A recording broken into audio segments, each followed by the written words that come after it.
للنظام السياسي هو غير موجود.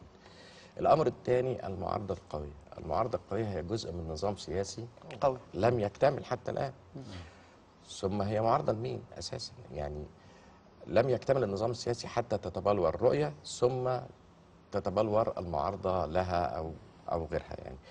وقوة الأحزاب مسألة تراكم، مسألة عمل في الشارع، مش هندوس على زر فجأة هيطلع لنا حزب قوي يعني. فبالتالي ما تقدرش تتوقع انه يعني انا في رايي ان يعني اعتقادي الشخصي انه الانتخابات القادمه لن تفرز كتل قويه او كتل كبيره، ستفرز كتل صغيره. يعمل ايه رئيس الجمهوريه اللي عبر عن رفضه لنظام حسني مبارك كويس والرموز المرتبطه سياسيا بحسني مبارك وده عبر عنه بشكل كلام لا يحتمل اللبس مع حضرتك خراب كويس طيب. ماذا يفعل في برلمان يبقى فيه التيار ده او القوه دي واضحه وقويه؟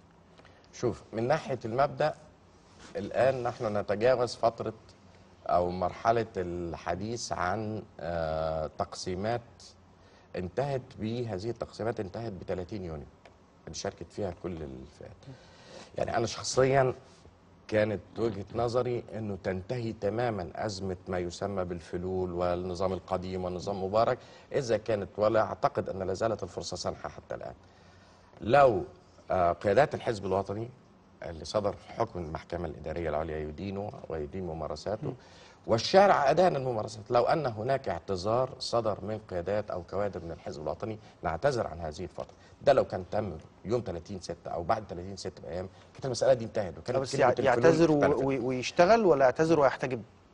دي مسألة نتركها للشارع. أنا مش هصادر على رأي الناس لأنه كلنا عارفين إن احنا في مرحلة تطور وليس في مرحلة وصلنا فيها إلى بلورة نظام سياسي. احنا في مرحلة تطور. شوف، أي رئيس في الدنيا أو أي زعيم في الدنيا أو أي حاكم لبلد من مصلحته في ظل دستور زي الدستور اللي صيغ بالطريقة اللي صيغ بيها إنه يبقى عنده برلمان ضعيف، كتل صغيرة يصل السيطرة عليها ولا تتبلور كتل كبيرة تستطيع أن تسحب الثقة من حكومة أو تعطل إلى آخره. لكن الرئيس بيتكلم، هو اللي بيتكلم عن برلمان قوي، هو اللي بيدعو الانتخاب الأصلح.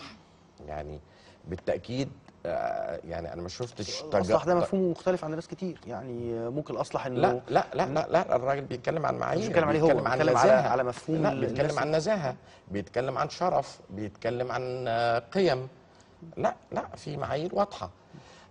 بالتأكيد أي رئيس ما يهموش، بالعكس ده يفضل إنه يكون برلمان ضعيف في ظل الصلاحيات الممنوحة له وفق هذا الدستور اللي تمت صياغته بالطريقة اللي صيغت بيه يعني.